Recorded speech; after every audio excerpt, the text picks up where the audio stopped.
My name is Odessa Williams, and at 58, I never imagined my only son would threaten to call the police on me.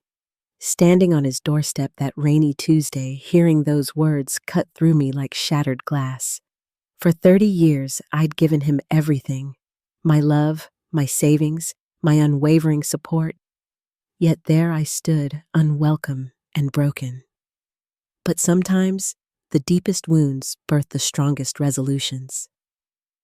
What happened next changed everything, for both of us.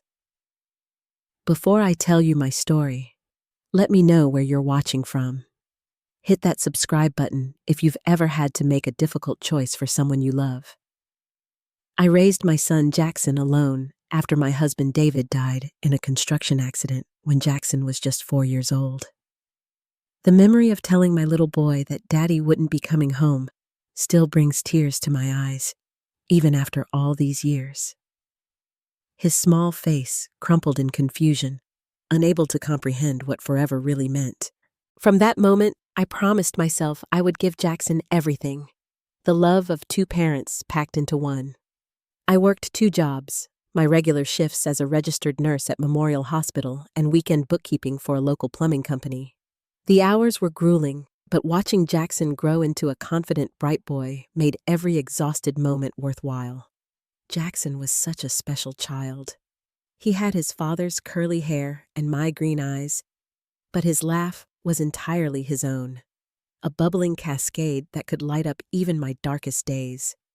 He excelled in school without much pushing from me bringing home report cards filled with A's and B's. In middle school, he discovered a passion for basketball, and I never missed a game even when it meant trading shifts and running on 3 hours of sleep. We had our traditions that kept us connected through those busy years.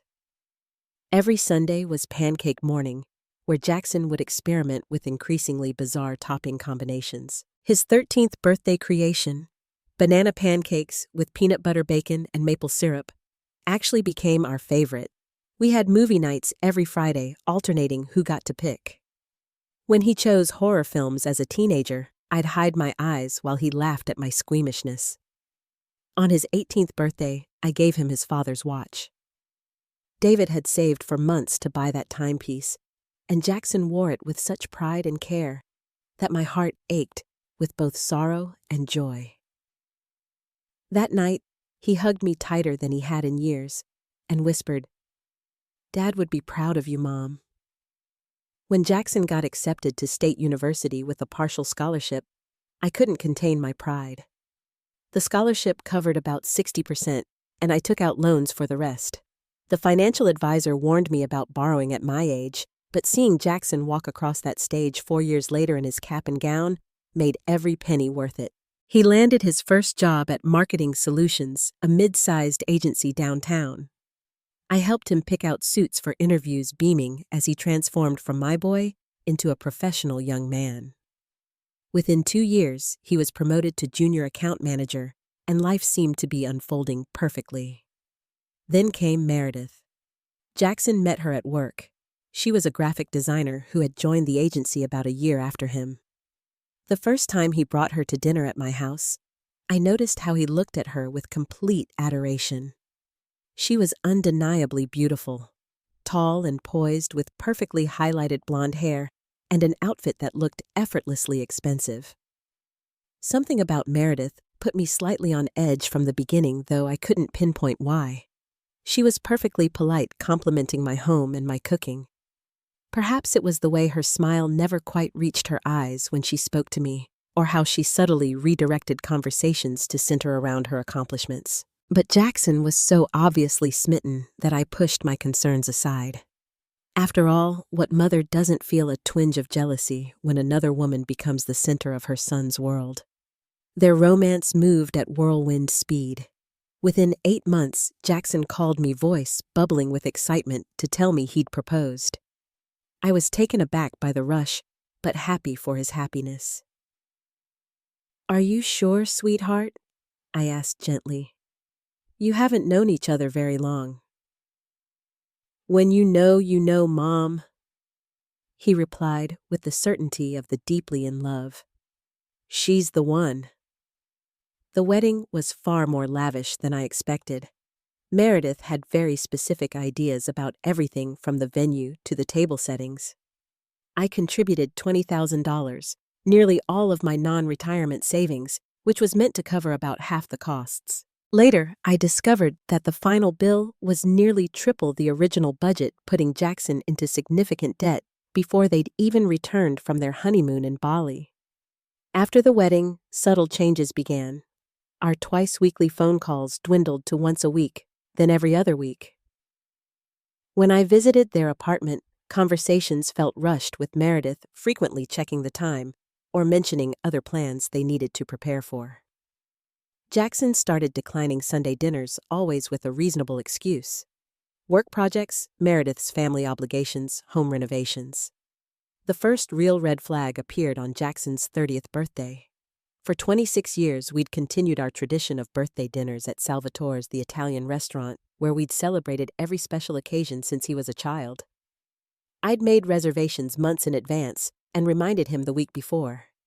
An hour before our reservation, my phone pinged with a text: "Can't make dinner tonight."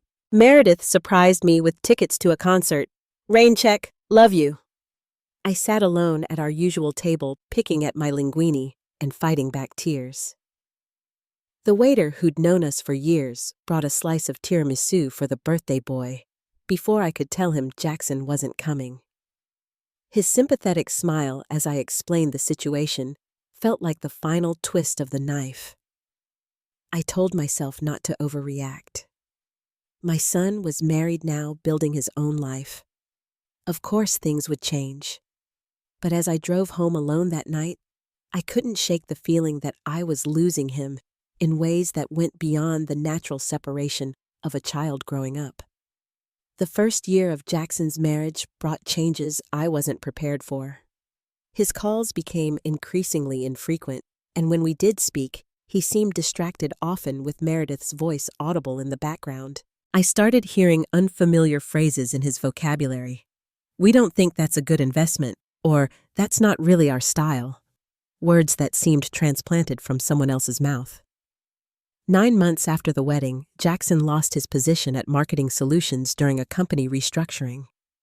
I offered words of encouragement, assuring him he'd find something better soon. With his experience and talent, I truly believed it would be a matter of weeks before another agency snatched him up. But weeks turned into months. Jackson grew increasingly stressed during our conversations, though he tried to hide it. Through mutual friends, I learned that Meredith was pressuring him about maintaining their lifestyle despite their reduced income. She refused to cancel their country club membership or postpone the kitchen renovation they'd planned. Then came the phone call I'd been dreading. Jackson's voice was tight with tension as he asked if I could help them out temporarily with a loan of $15,000 for their mortgage payments. They were 3 months behind, he explained, and facing possible foreclosure. "Of course I'll help," I said immediately, though my stomach clenched at the amount. "But Jackson, is everything okay? Are you getting unemployment benefits?" "Everything's fine, Mom," he insisted, relief evident in his voice. "Meredith has some promising leads for me through her connections. Once I'm working again, we'll pay you back with interest." I withdrew the money from my retirement account, accepting the substantial penalty for early withdrawal. The financial advisor frowned as he processed the paperwork. "Ms. Williams, this will significantly impact your retirement security. Are you certain about this decision?" I signed the forms without hesitation. What good was retirement security if my only child was in trouble? 6 months passed, and Jackson found a new position at a smaller agency with a considerably lower salary. When I gently inquired about a repayment plan for the loan, his tone immediately turned defensive. "I can't believe you're hounding me about money right now," he snapped. "We're barely staying afloat as it is. Meredith had to cancel her spa membership, and we're eating at home most nights." I backed off immediately, apologizing for bringing it up, but the exchange left me unsettled. The Jackson I knew would never have spoken to me that way, and the sacrifices he mentioned seemed at odds with the designer boots and handbag Meredith had been showing off on social media the previous week. That Christmas, they invited me to their home for dinner, the first holiday we'd spent together since the wedding. I arrived with gifts and a homemade pumpkin pie, excited to spend quality time with my son. But the evening quickly devolved into an exercise in discomfort. Meredith had invited several of her friends without telling me, and I felt like an awkward outsider in what should have been a family gathering. While helping in the kitchen, I overheard Meredith speaking to a friend in the adjacent dining room. "Jackson's mother is so clingy," she was saying, her voice low but perfectly audible. "She calls constantly and always has some drama going on. I keep telling Jackson we need boundaries, but he feels guilty because she's alone."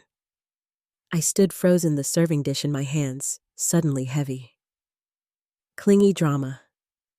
Was that how my sons saw me now? Throughout the evening, I noticed the subtle ways Meredith controlled their interactions. She answered questions directed at Jackson, placed a hand on his arm when his opinions differed from hers, and gave him pointed looks when he mentioned anything about his childhood or our traditions. The final blow came when I noticed their newly furnished living room. The sectional sofa alone must have cost thousands, and the artwork on the walls looked original and expensive. In the dining room, they'd replaced the perfectly good table and chairs with an elaborate carved wood set that Meredith proudly informed everyone was a genuine antique. How could they afford these luxuries when they couldn't repay a loan for essential housing costs? The question burned in my mind, but I bit my tongue, not wanting to create tension during the holidays. After New Year's, I invited Jackson for coffee, hoping to have a heart-to-heart without Meredith present. To my surprise, he agreed, though he could only spare 30 minutes between appointments. Seated across from him at our favorite local cafe, I chose my words carefully. "Jackson, I'm worried about you.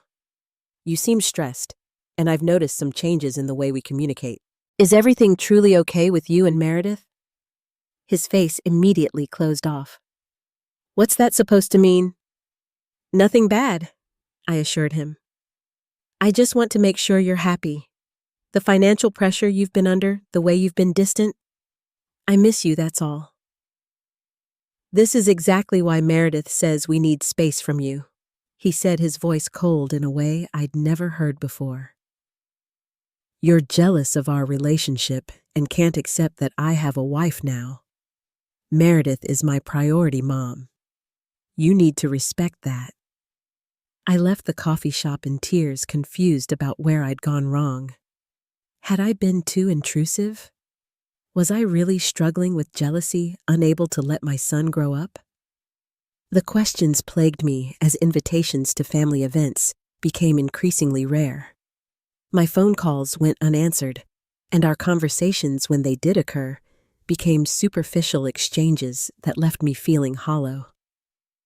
As my son's life continued without me, I found myself increasingly isolated. Friends tried to reassure me that it was normal for married children to pull away, but this felt different. This wasn't just the natural evolution of a parent-child relationship.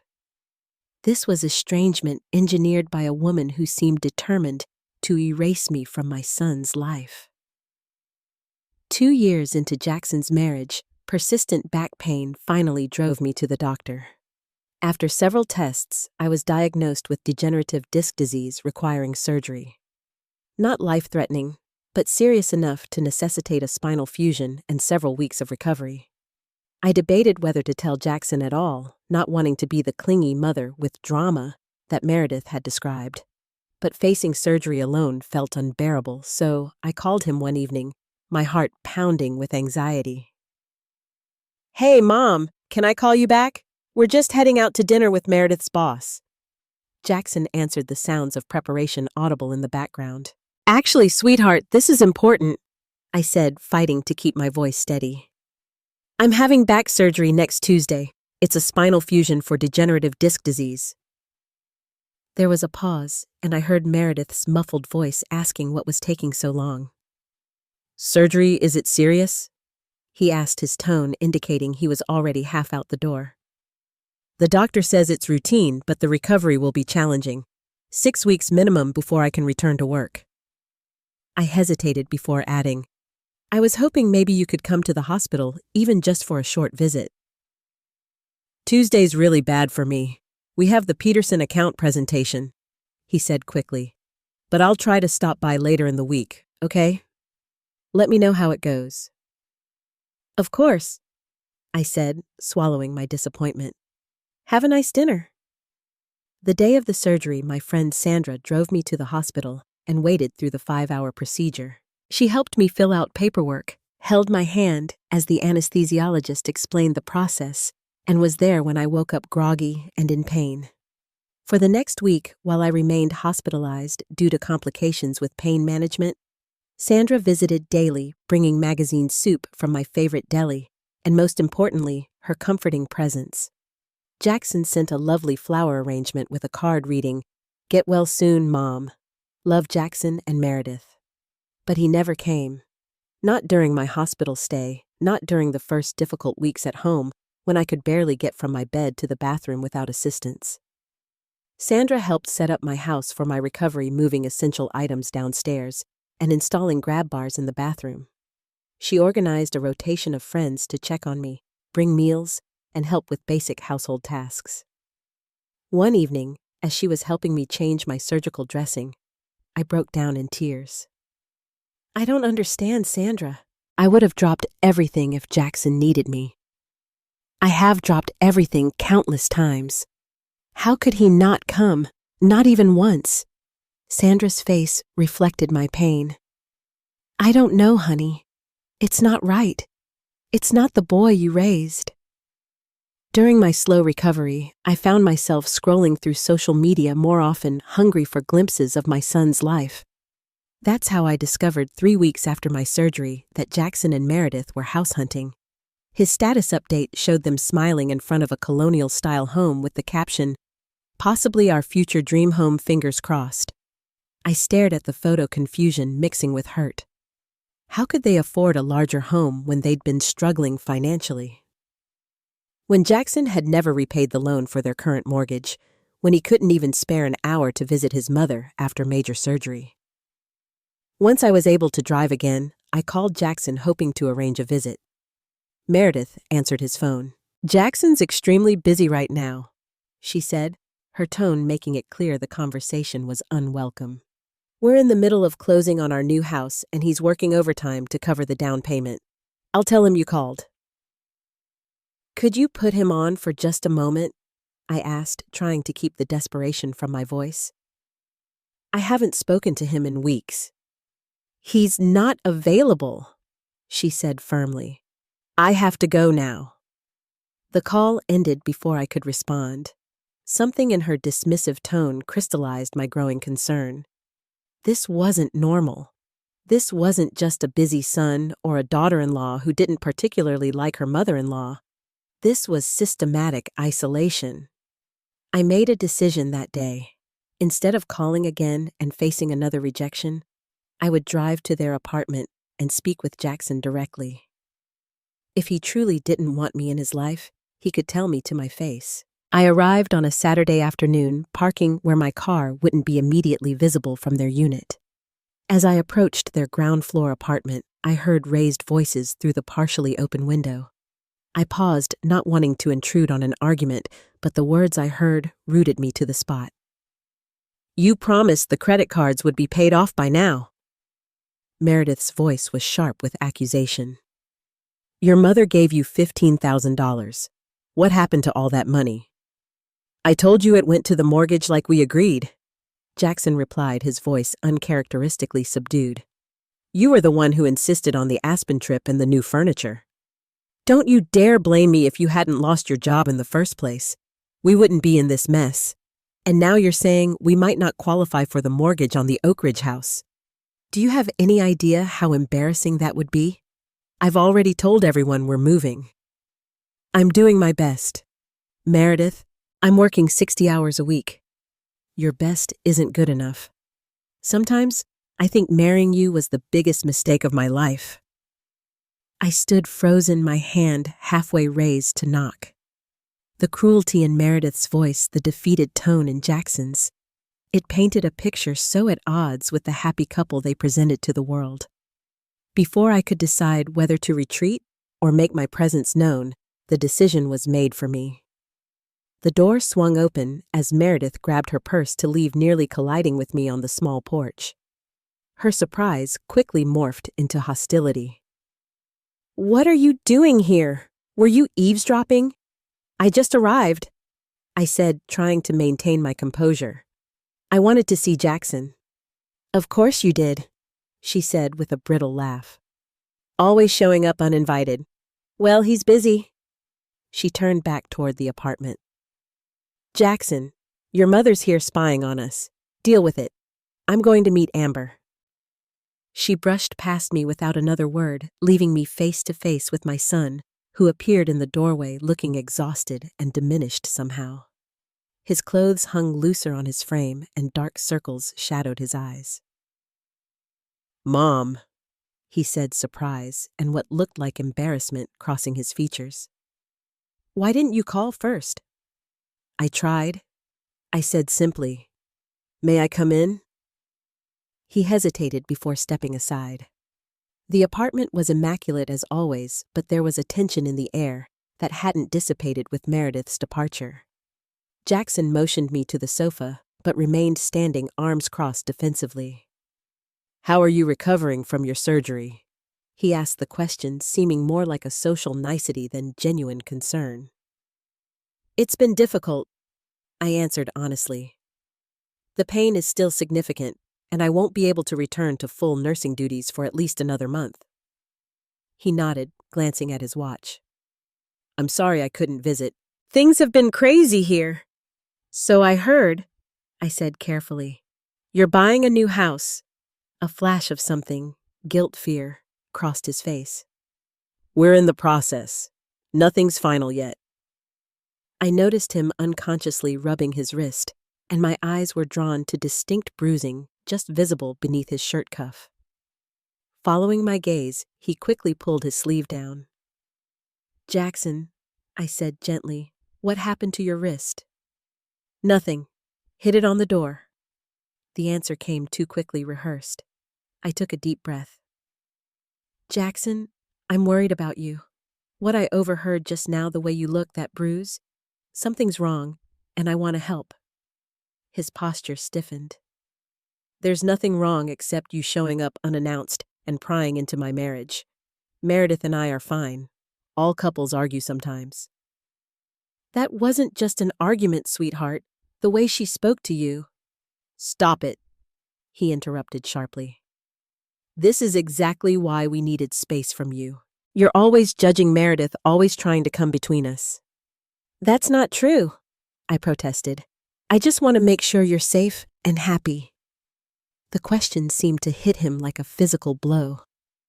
For a moment, his carefully constructed facade cracked, and I glimpsed the pain beneath. My son drowning and unable to reach for help. Before he could respond, the front door opened and Meredith reappeared. She must have forgotten something, or perhaps never actually left. Her eyes narrowed as she took in the scene. "Still here?" she asked coldly. "Jackson, didn't you tell me you have to finish that presentation tonight?" "I was just explaining to Mom that we're really busy right now," Jackson said, his voice taking on that strange submissive quality I'd noticed earlier. "You need to leave," Meredith said, addressing me directly. "We have plans, and you're interrupting." "I'd like to finish my conversation with my son," I said, standing my ground despite my racing heart. "He doesn't want you here," she snapped. "Tell her, Jackson." Jackson looked trapped between us, his eyes darting from his wife to me. The moment stretched painfully until he finally spoke, his voice barely recognizable. "You should go, Mom. Now isn't a good time." "Jackson, please," I implored, reaching for his arm. "Just talk to me. Without Meredith present. Just 5 minutes." "I said no." The sudden volume of his voice made me step back. His face flushed with what looked like a mixture of anger and shame. "Go away, or I'll call the police." The words hung in the air between us, shocking in their finality. Behind him, Meredith's lips curved in a slight triumphant smile. I felt something break inside me, a final thread of hope that this situation could be easily resolved. But alongside the heartbreak came a strange clarity. This moment, painful as it was, showed me exactly what I was dealing with. Without another word, I turned and walked out the door. As I drove away, tears streaming down my face, I knew one thing with absolute certainty: this wasn't over. But my approach needed to change completely. I only made it 3 blocks before I had to pull over, my vision too blurred with tears to drive safely. I parked at Westside Park, where I used to bring Jackson to play as a child. The familiarity of the setting only intensified my grief as I sobbed uncontrollably, my body shaking with the force of emotions too long suppressed. I called Sandra, barely coherent, as I tried to explain what had happened. 20 minutes later, her car pulled up beside mine, and she slid into my passenger seat, wrapping her arms around me as I broke down again. "He threatened to call the police on me, Sandra," I choked out between sobs. "My own son, as if I were some dangerous stranger." "Oh, Odessa," she murmured, rubbing my back as I cried. "I'm so sorry." For nearly an hour, I couldn't move beyond my pain, caught in an endless loop of replaying his words, seeing Meredith's satisfied expression, feeling the final door slam on my relationship with my only child. Sandra simply sat with me, offering tissues, water, and her steady presence, until the storm of emotion began to subside. "What do I do now?" I finally asked, my voice hoarse from crying. "How do I help someone who doesn't want my help, who can't even see he needs it?"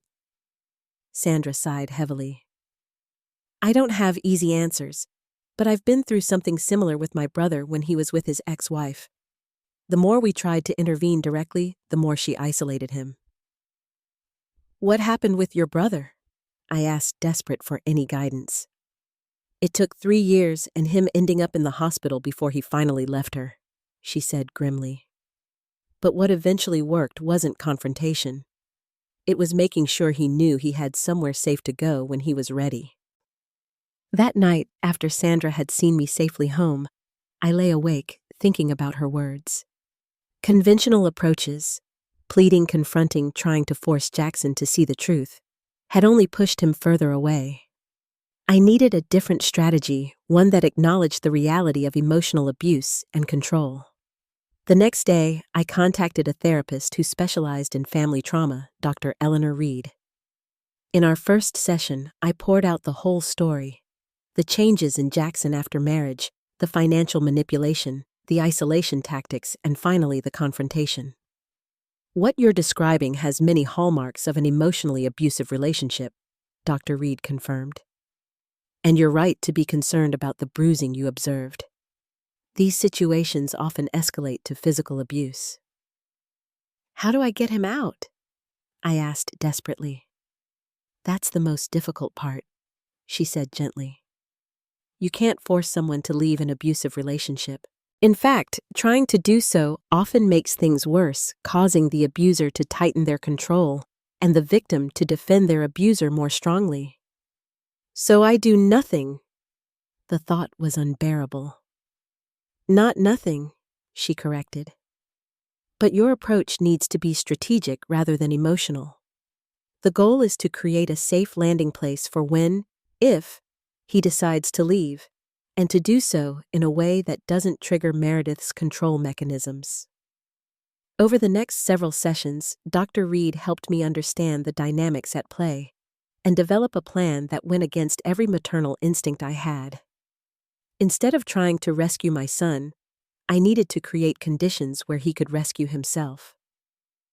"One thing that's important to recognize," Dr. Reed explained during our third session, "is that you may have unintentionally enabled this situation by providing financial support." The observation stung, but I knew she was right. My $15,000 loan had likely been used by Meredith to further entrap Jackson, creating more debt and dependency. "What you need now is a bold approach," she continued. "Something that makes a statement without confrontation, that offers help without demand, that shows Jackson there's a way out when he's ready to take it." That night, Looking around my 3-bedroom house, filled with 30 years of memories, an idea began to form. It was radical, financially risky, and would require sacrificing much of my retirement security. But if it worked, no price was too high. The next morning, I contacted a realtor. "I'm looking for a small house, something with 2 bedrooms," I explained to Tanya Johnson, the agent recommended by a nursing colleague. "Preferably in a quiet neighborhood, but within 30 minutes of Oak Ridge Estates." "Downsizing?" Tanya asked with a smile. "Something like that," I replied. "I'm looking for a fresh start." Over the next 2 weeks, we viewed dozens of properties. Some were too large, others needed too much work, many were simply outside my budget. Then Tanya showed me a modest craftsman-style home on Maple Street. It had just 2 bedrooms, but they were sunny and well-proportioned. The kitchen was outdated but functional. The living room featured a small fireplace, and the backyard, though tiny, included a mature cherry tree. "It's at the top of your budget," Tanya warned, as I walked through the rooms, already imagining how they could look.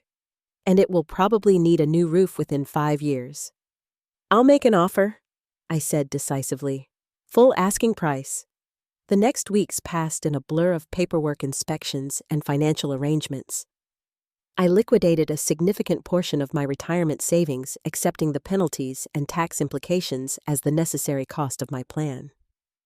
Sandra expressed concern about my financial future, but supported my decision nonetheless. "You can always move in with me if this bankrupts you," she joked, though I sensed real worry beneath her humor. "I'll be fine," I assured her with more confidence than I felt. Some things are more important than financial security. Finally, the day arrived when I received the keys to my new home. Standing in the empty living room, I felt both terrified and strangely empowered. This house represented the biggest risk I'd ever taken, but also my most profound act of maternal love, creating a space of healing not just for my son, but for myself as well. For the next week, I threw myself into making the house a home. I painted the master bedroom a soothing sage green.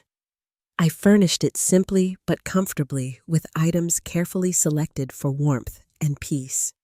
The second bedroom I left mostly empty, except for a comfortable bed, a small desk, and a bookshelf stocked with Jackson's favorite novels from childhood and adolescence. I wrote a detailed letter to Jackson, explaining everything I couldn't say in person. I told him about my love for him, my concerns, and my recognition that I couldn't make decisions for him. I explained that this door would always be open without judgment or conditions. I included resources on emotional abuse, but did so in a separate envelope he could choose to open or not. Finally, I assembled photo albums and small mementos of our life together. Jackson's first basketball trophy, the watch from his father, the silly clay handprint he'd made in 2nd grade. Tangible reminders of who he was before Meredith began reshaping him into someone I barely recognized. "Do you really think this will work?" Sandra asked, as she helped me arrange these treasures in the 2nd bedroom. "That's a lot of money to gamble on a maybe."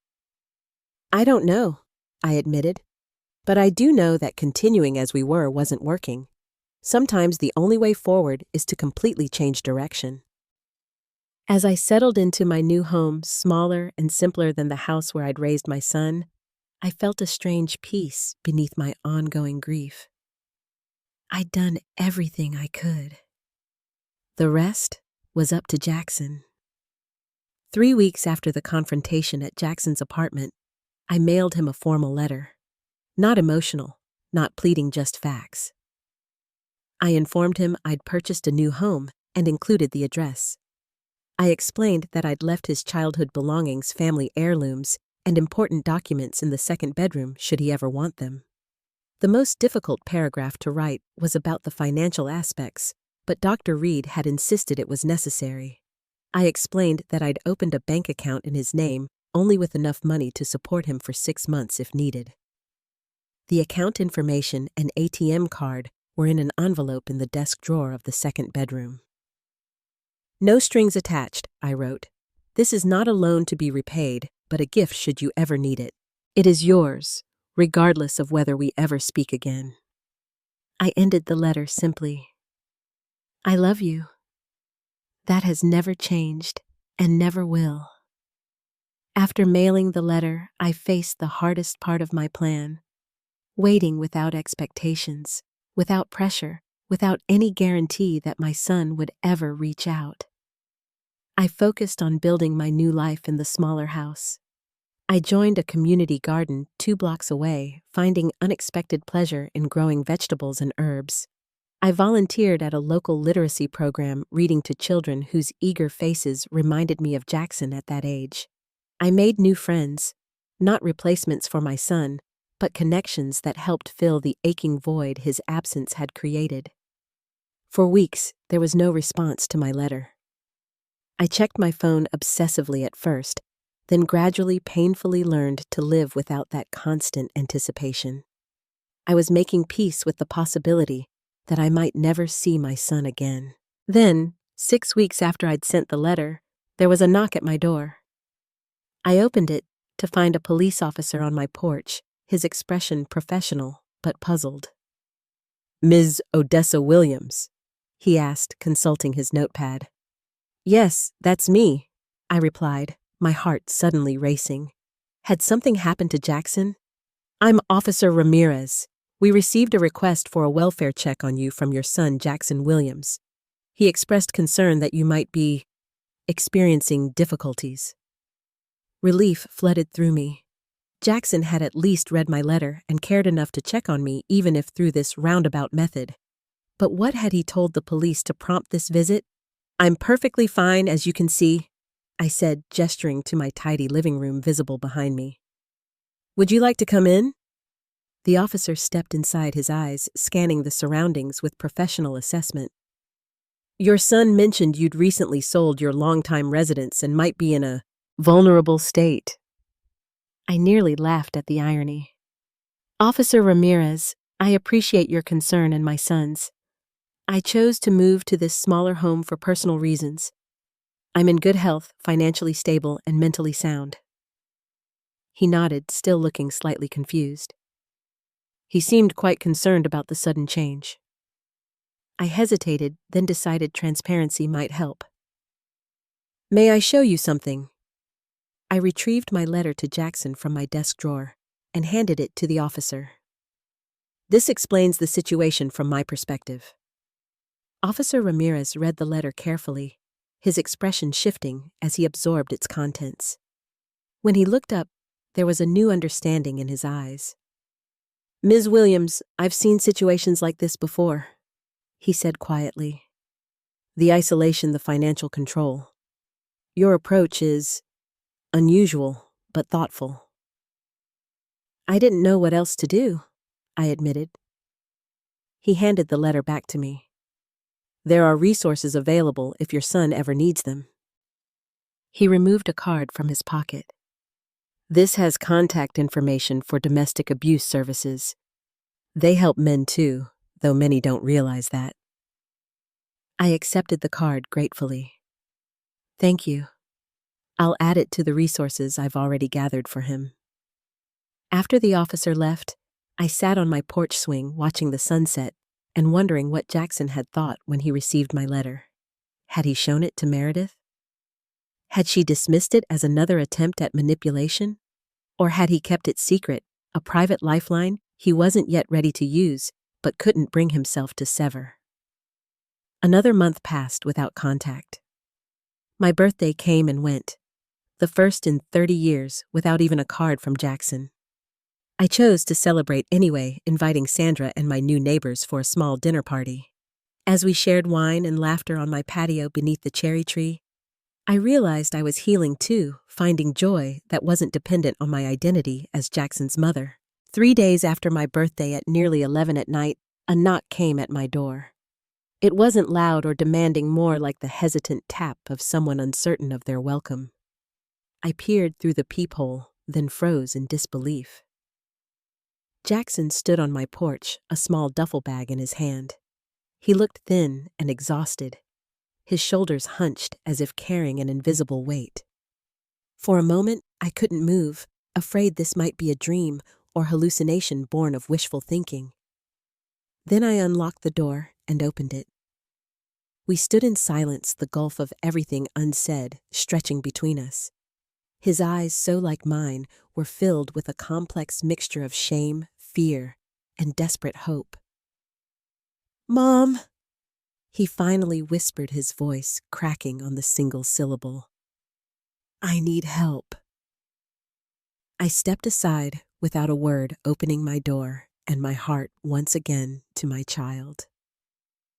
As he crossed the threshold, I knew this was just the beginning of a long and difficult journey. But for the first time in years, we would walk it together.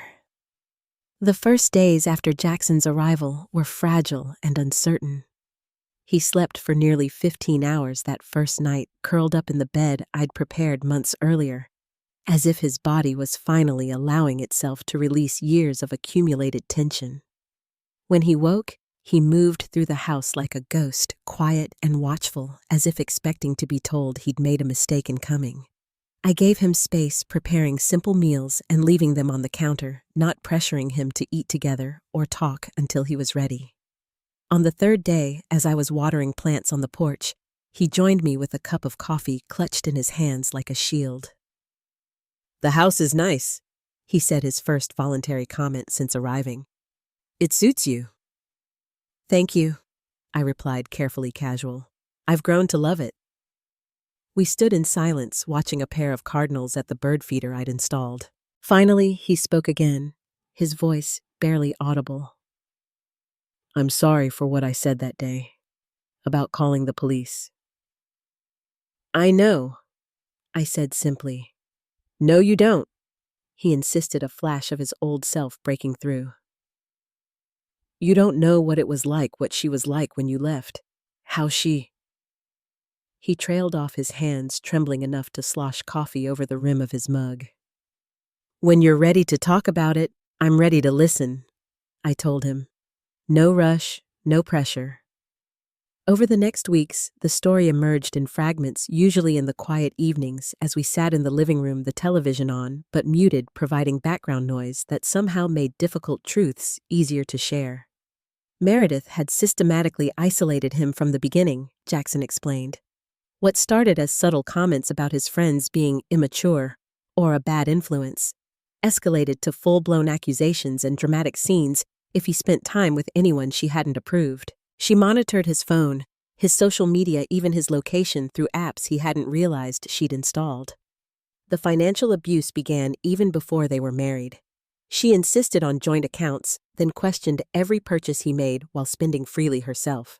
She applied for credit cards in his name, ran up massive debt, then blamed him for their financial problems.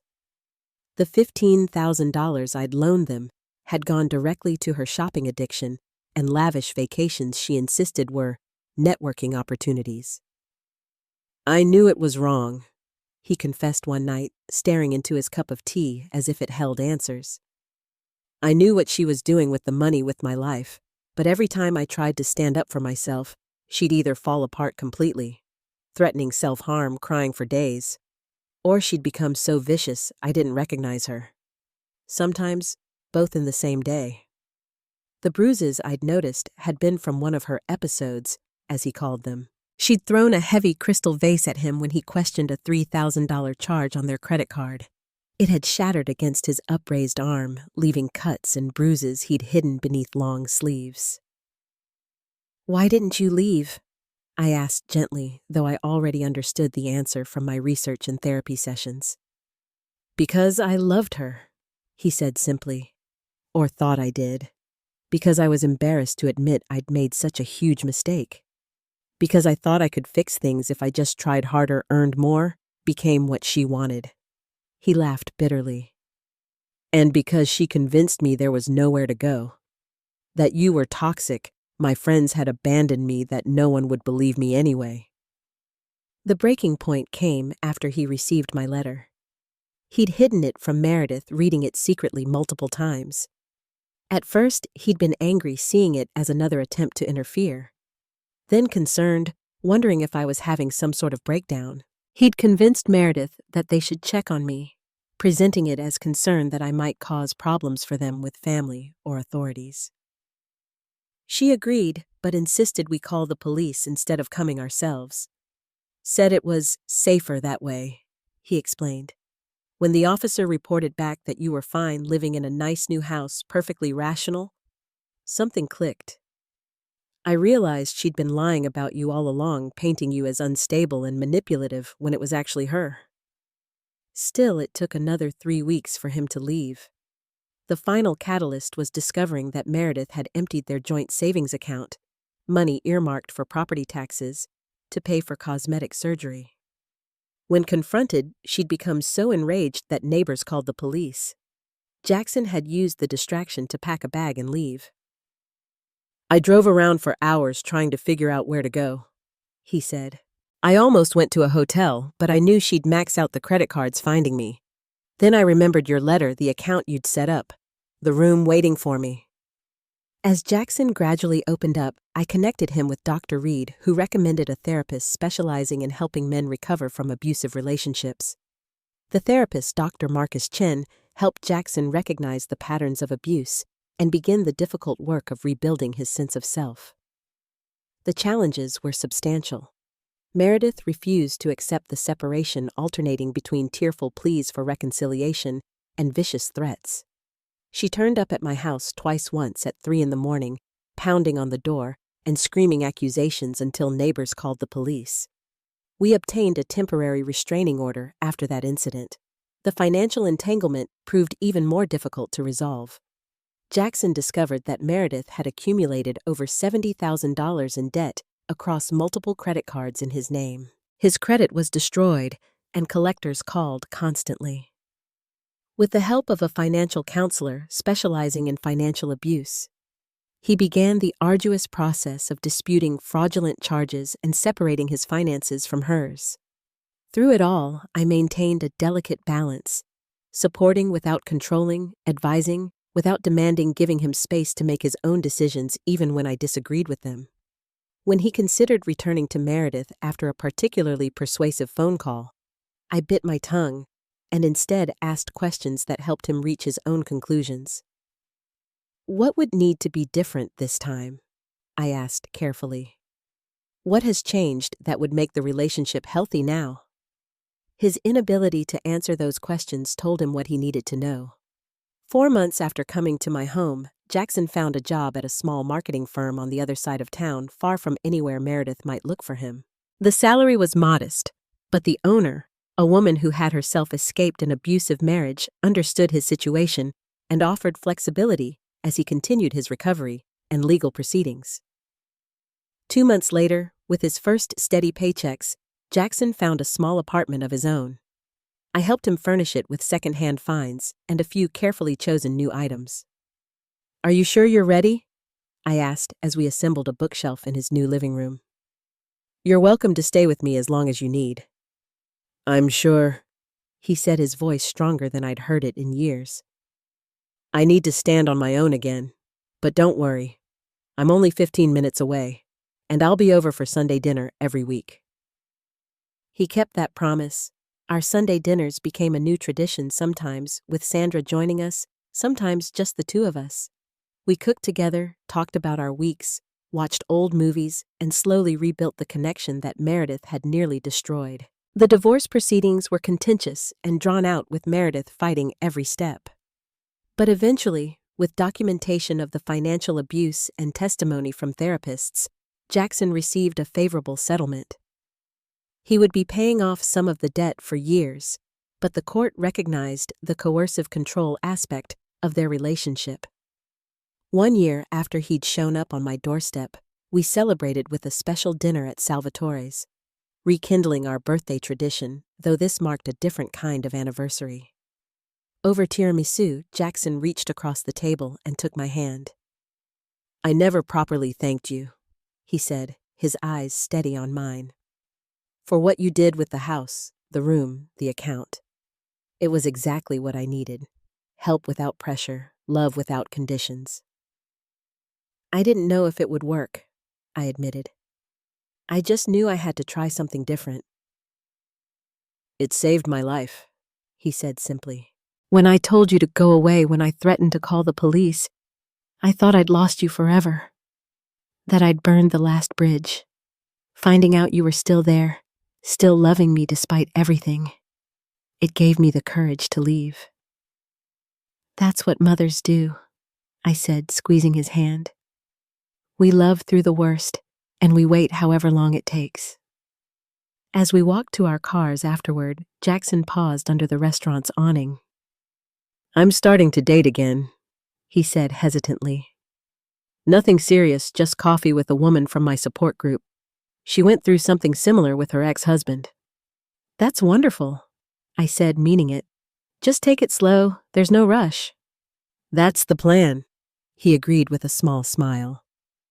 I'm learning to trust my instincts again, and this time, I'm watching for red flags instead of ignoring them. My new life had found its rhythm. I'd returned to nursing part-time, supplementing my income with occasional bookkeeping work. I'd made friends in my new neighborhood, joined a book club, started taking watercolor classes at the community center. My house had become truly mine, filled with new memories alongside treasured mementos from the past. Jackson was healing too in his own time and way. He'd reconnected with old friends, found a job he enjoyed, and was slowly rebuilding his financial security. The shadows hadn't entirely left his eyes, but they were fading day by day. The following spring, he helped me plant a garden in my small backyard. Tomatoes, peppers, herbs, and flowers in a riot of colors. As we worked side by side in the warm sunshine, I thought about the nature of growth, how sometimes we need to be transplanted, even painfully uprooted, to truly flourish. Mom!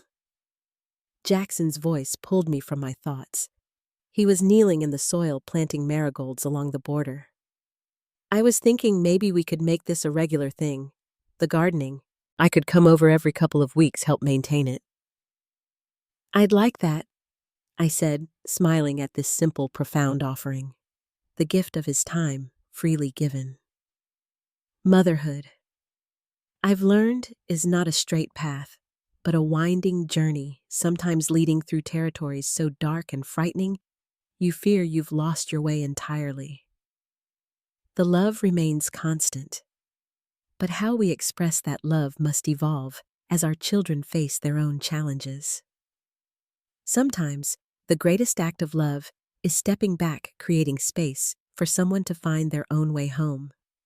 Jackson is dating his coffee shop friend more seriously now. I've met her twice, a quiet, thoughtful woman named Alicia who treats him with gentle respect. I see how carefully they move together, two people who understand the value of healthy boundaries and honest communication because they've lived without them. Their relationship may or may not last, but I know that Jackson now has the tools to recognize what love should look like. As for me, I've found a contentment I never expected when I bought this small house in an act of desperate hope. By letting go of my expectations, by creating space for possibility, rather than demanding specific outcomes, I discovered a freedom that has healed both my son and myself. Have you ever had to make a difficult choice for someone you love?